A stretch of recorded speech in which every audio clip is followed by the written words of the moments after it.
A delayed restart for 2 Princess Cruise Line ships, well, unfortunately has caused some cancellations, and we're going to get into it right after this.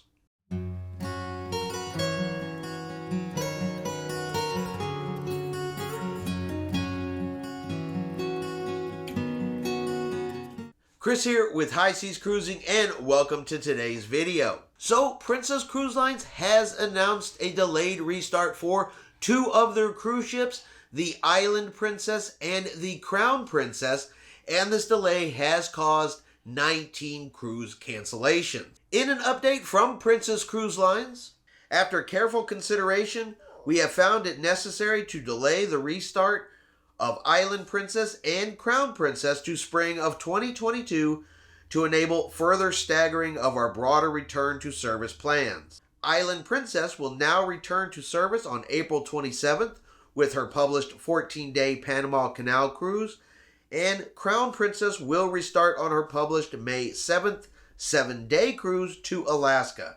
As a result of these changes, the following cruises have been canceled. So the Island Princess was scheduled to start from Fort Lauderdale on March the 6th, and now will be restarting on April the 27th. The Crown Princess was scheduled to start from Los Angeles on February the 13th, and now will restart service on May the 7th. So any guests that were affected by these cancellations, Princess Cruise Lines is offering 3 different options. You can simply move your cruise to an equivalent cruise. You can get a 100% future cruise credit, or of course you can get a 100% refund. So was anybody out there affected by these cruise cancellations? If you were, let us know in the comments below, because like we all know, having your cruise canceled is honestly just sucks.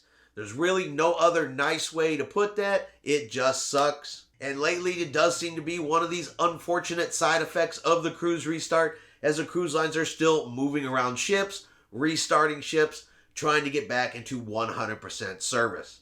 Alright, I hope you have enjoyed today's news update. If you have, do me a favor, give it a thumbs up. Have yourself a great day, and we will see you out on the high seas.